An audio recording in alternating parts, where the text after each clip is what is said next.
Alors, le résultat d'apprentissage aujourd'hui était de vraiment analyser, aller voir comment résoudre des fonctions exponentielles dans le sens contraire. Parce qu'auparavant, on a déjà vu, lorsque l'exposant est l'inconnu.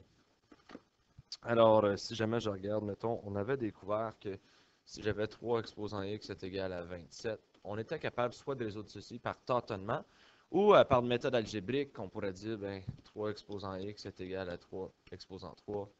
Donc, ce qui indique que x est égal à 3 dans ce cas ici. Donc, il y avait plus qu'une façon de le résoudre.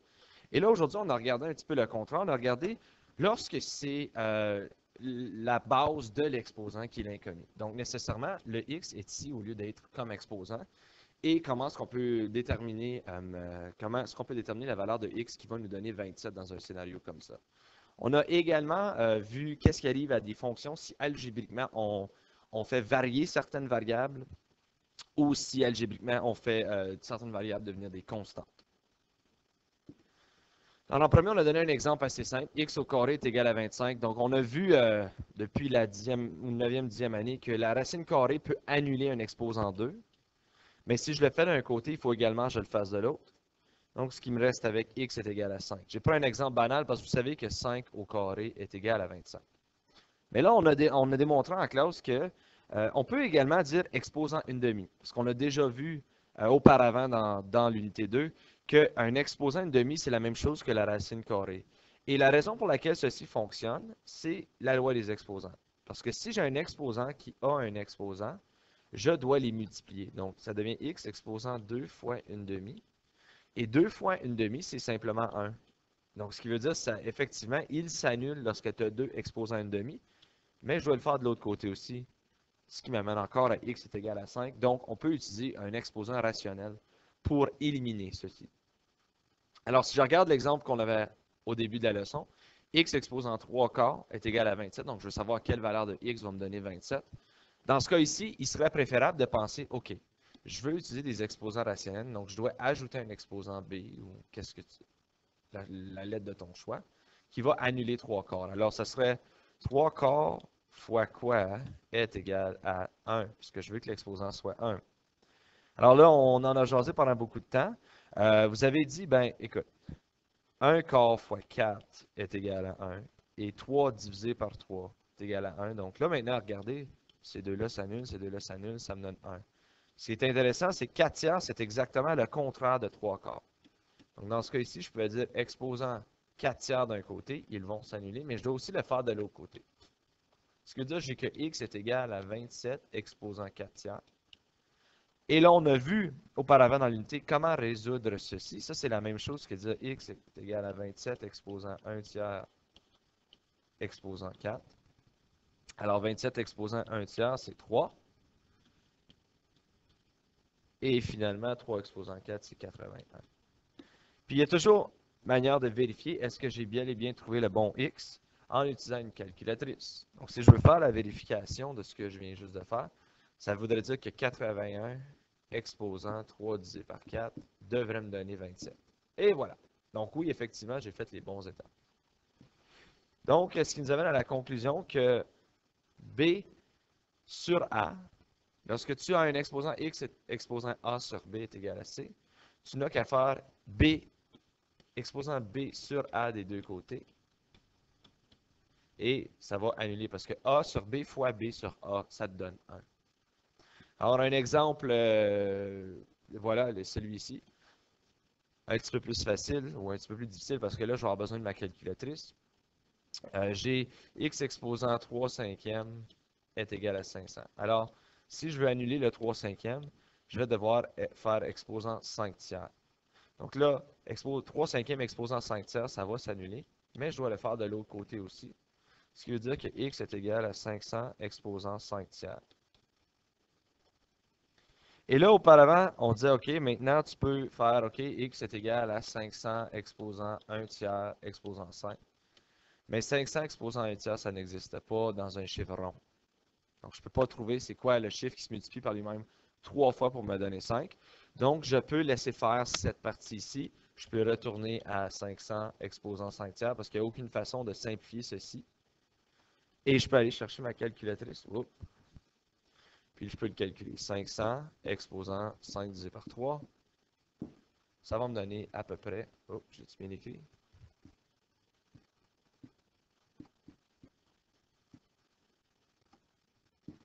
Ça devrait me donner 31 498,03. Et voilà ma valeur de x. La deuxième partie du cours, c'est qu'on a démontré, OK, à quoi ça sert d'être capable de faire ça? Mais là, si on regarde, on a la volume d'une sphère qui est 1000 cm3. OK? Je veux savoir c'est quoi le rayon de cette sphère-là. Donc là, moi, je vous ai donné l'équation d'une sphère et je vous avais demandé de trouver deux façons de trouver le rayon. Donc la première façon qu'on a trouvée, c'est de remplacer ton volume par 1000. Bien, le volume est 1000. Donc tu peux le remplacer par 1000. Et maintenant, pour isoler, il faut faire le contraire de paix de masse. Donc on doit regarder, y a-t-il des additions, des soustractions? Non, de ce côté ici. Mais il y a une division et une multiplication. Mais la division divise tout. Donc, je dois me débarrasser de la division en premier. Divisé par 3 pour l'annuler, il faut faire fois 3 des deux côtés. Donc, ça me donne 3 fois 1000 est égal à 4 fois pi fois r au cube. Maintenant, je peux vérifier, il n'y a plus d'addition, il n'y a plus de division, il y a une multiplication. 4 fois pi fois r au cube. Je veux seulement avoir le r. Alors, pour seulement avoir le r, je dois diviser par 4pi, parce que la multiplication, c'est 4pi. Je sais, il y en a qui vont aller tout de suite calculer c'est quoi 4pi. Je vous demanderai de patienter et d'attendre à la fin. Okay, donc là, 3 fois 1000, ça m'a donné 3000. Alors, divisé par 4 fois pi est égal à r au cube. Et là, maintenant, on arrive à ce qu'on vient juste de faire.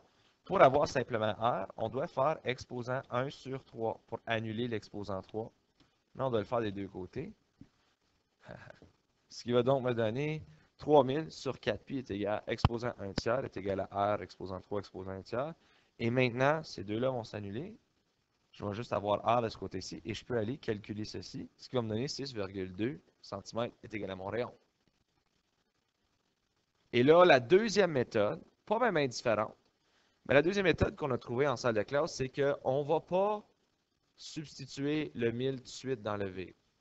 Donc, le but, c'est d'isoler tout ça ici pour juste avoir R en gardant lui comme étant un V. Puis ça a dérangé certaines personnes parce qu'on a une lettre de plus. Mais ne vous inquiétez pas, ça va bien aller. Okay? Donc là, je fais le même principe. J'ai fait x3 des deux côtés pour annuler ma division. Ça m'a donné 3 fois v est égal à 4pi fois r au cube. Ensuite, j'ai divisé par 4pi des deux côtés pour avoir juste r au cube. Et à la fin, j'ai fait exposant 1 tiers pour annuler mon exposant 3. Donc, ce qui me donnait que r fois v divisé, 3 fois v divisé par 4 fois pi exposant 1 tiers, c'est la réponse pour mon rayon. Et maintenant que j'ai cette équation-là, là, je peux aller chercher le 1000, puis le remplacer dans mon v. La beauté de le faire de la deuxième méthode, c'est que tu peux trouver le rayon pour n'importe quel volume. Tandis qu'ici, c'était simplement pour 1000. Donc là, si je l'isole, te rends compte de la variable, je peux ensuite, à la fin, mettre ma valeur de mon volume. Ça va me donner 6,2 cm comme rayon. Alors maintenant, continuons avec un exemple qui ressemble beaucoup au dernier. Donc, juste pour une idée de comment appliquer cette information-là. Donc ici, on a une équation qu'on dit que la distance D parcourue en fonction du temps T par une voiture soumise à une accélération A est définie par la formule suivante. Donc, vous avez D est égal à 1/2 A fois T au carré. Donc là, on veut voir les deux méthodes pour déterminer le temps pour parcourir une distance de 100 mètres si l'accélération est de 8 mètres par seconde.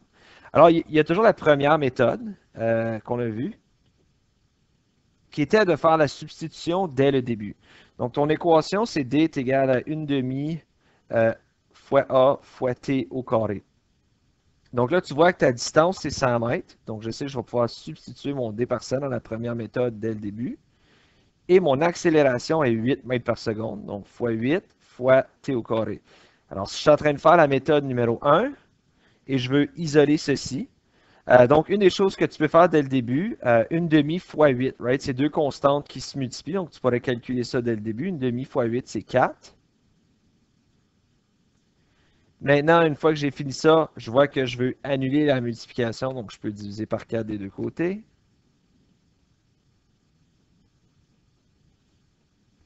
Et ensuite, maintenant, pour isoler à la dernière étape, Pour annuler l'exposant 2, je n'ai qu'à faire exposant 1/2 de chaque côté.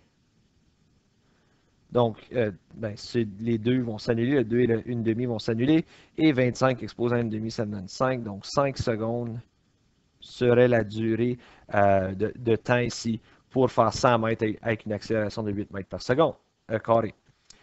La deuxième méthode implique toujours dès le début, de ne pas substituer les variables, mais bel et bien isoler la variable qu'on veut. Et à la fin, substituer. Donc, si je regarde ici, donc j'ai 1/2 fois A fois T au carré, je ne substitue pas l'information, je cherche le temps dans la question. Donc, la deuxième méthode ici me dirait, OK, envoie tout de l'autre côté. Tu veux juste avoir T d'un côté. Alors, je vais commencer avec le 1/2. OK, 1/2, c'est la même chose que divisé par 2. Donc, si je veux m'en débarrasser, je peux faire fois 2. Donc, j'ai 2 fois D est égal à A fois T au carré. Maintenant, pour me débarrasser du fois A, je peux simplement diviser par A des deux côtés. Alors, ça me donne, 2 fois D sur A est égal à T au carré. Et la dernière étape, comme on l'a vu auparavant, c'est de faire exposant 1/2 des deux côtés. Et j'aurais maintenant terminé de isoler ma variable.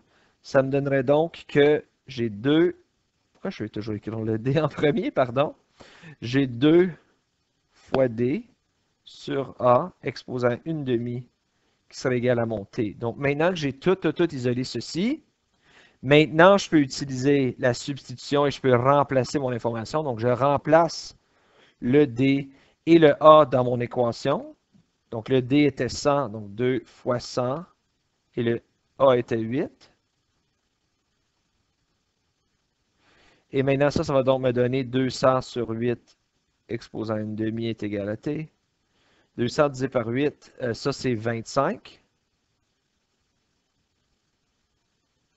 Et 25 exposant 1/2, c'est 5. Donc, on voit que ça donne encore une fois 5 secondes. Cependant, il y en a beaucoup qui vont faire le commentaire, ben monsieur, la méthode à la gauche était bien moins d'étapes que la méthode à la droite. Vous avez raison, sauf si je te donne une question qui dit, hey, je veux savoir le temps pour 3 différentes valeurs de distance ou d'accélération. Right? Si je donne plusieurs réponses que je cherche 3 différents temps, ben là, il faut que tu refasses l'isolation ici 3 fois.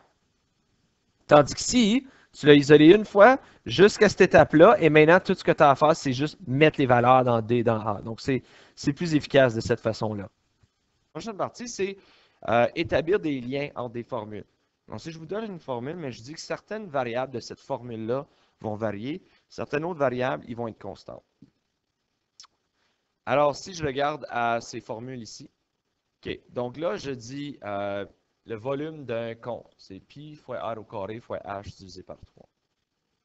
Fait que là, je vous dis, je veux savoir qu'est-ce qui arrive lorsque h et r peuvent varier. Donc là, vous voyez ici la hauteur et le rayon peuvent varier. Ça veut dire qu'ils peuvent être n'importe quoi. Je vais créer une équation où ils sont n'importe quoi. Donc, nécessairement, ils vont devenir des variables. Et quand que tu dis que quelque chose varie, tu leur donnes une valeur de x. Donc ça, c'est comme dire la même chose que pi fois x au carré fois x divisé par 3. Ce qui me donne donc pi fois x au cube divisé par 3. Et si je me mets à tracer une table de valeurs, donc là, le x, quelles sont ses valeurs et quel est le volume, je vais réaliser, tranquillement pas vite, que les troisièmes différences sont effectivement constantes, ce qui devrait aller bien avec le fait que j'ai un exposant 3. Donc, ce qui implique que c'est une fonction du troisième degré si le rayon et la hauteur varient. Donc là, si on essaye d'autres variations, donc là, si je dis il y a seulement le rayon qui varie, la hauteur d'un cylindre, dans ce cas-ci, est 5. Pardon, d'un compte. Donc là, voilà ici, pi fois r au carré fois h, divisé par 3. Alors, si jamais que j'ai une hauteur uniquement de 5 et que le rayon, c'est x, là, maintenant, ce que tu fais, c'est que tu remplaces ton rayon par 5, puis tu remplaces ta hauteur par 5, et tu remplaces ton rayon par x. Donc, ça devrait te donner pi fois x au carré fois 5 divisé par 3. Donc là, si je me mets à dresser une table de valeurs, donc je mets x est égal à 1 dans cette équation-là, ça va me donner 5,24, x est égal à 2, etc. je réalise que les deuxièmes différences sont maintenant constantes. Donc, je réalise que j'ai une fonction du deuxième degré si c'est le rayon seulement qui varie. Donc là, c'est juste des exemples. Qu'est-ce qui arrive si je décide de varier quelque chose de différent? Donc là, si je décide que la hauteur va varier, puis le rayon, il ne variera pas. Okay? Donc, le rayon va être imposé à 5, la hauteur va être x. Donc, la hauteur peut être n'importe quoi. Alors, dans ce cas ici, je remplace pi fois 5 au carré, et 5 au carré, c'est 25. Donc, ça me donne pi fois 25 fois h. Et maintenant, je peux mettre mon h comme x. Donc, pi fois 25 fois x divisé par 3. Alors là, si je regarde ici à ma table de valeurs, les valeurs que ça va me donner, je vois qu'après seulement les premières différences, je vois que c'est constant. Donc, je sais que c'est une fonction affine. Et on peut voir ça simplement parce que le x est exposant 1 dans ce cas-ci. Alors, pour tout résumer, si la hauteur et le rayon varient, j'ai une fonction du troisième degré. Voici l'équation. Si la hauteur est la seule chose qui varie, j'ai une fonction affine. Et si le rayon est la seule chose qui varie, j'aurai une fonction du deuxième degré. Donc, là, dans une formule, lorsque l'une ou plusieurs des variables sont remplacées par une constante, le type de fonction va changer. Pour déterminer le type de fonction, on considère là où les variables qui vont rester et on regarde à son exposant pour savoir qu'est-ce qui se passe. Donc là, si je peux faire un exemple avec vous autres, on a maintenant la formule pour calculer le montant d'argent obtenu lorsque ton capital est placé dans un compte d'épargne. Okay? Donc, M est égal à C fois 1 plus I exposant N. So, je vous dis quel genre de fonction est-ce que j'ai si N varie dans cette équation-là et C et I sont constants. Donc là, ce que je vous suggère de faire, on ne vous impose pas un chiffre. So, quand tu as des constantes, mets 1, juste pour le fun. Mais N varie, donc N va être X.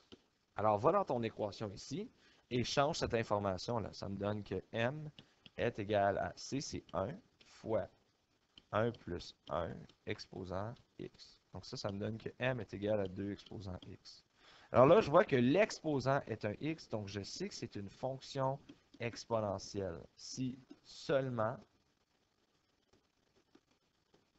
le n varie. Maintenant, si i varie, n est fixé à 2 et c est constant. Donc là, je sais que c, je peux y mettre 1 s'il est constant. I, il doit varier, donc il va être la lettre X, et N va être 2. Alors, écrivez l'équation. M est égal à 1 fois 1 plus X exposant 2. Donc, M est égal à 1 plus X exposant 2. Alors là, je regarde, l'exposant 2 affecte le X, donc X exposant 2, ça m'indique que c'est une fonction du deuxième degré. Si seulement C varie et I et N sont constants, donc là, je dirais, OK, mon C va être un X, I va être un 1, puis N va être 1, parce que je n'ai pas imposé la constante pour vous. Donc ça va être X fois 1 plus 1 exposant 1. Donc, 1 plus 1, ça c'est 2, exposant 1, c'est 2. Donc, M est égal à 2X. Alors là, je vois que l'exposant du X, c'est 1. Alors ça, c'est une fonction qui est affine. Alors, ceci met fin à la leçon d'aujourd'hui. Désolé pour l'erreur dans un des numéros. Si jamais vous avez des questions, n'hésitez pas à m'envoyer un message sur Edmodo.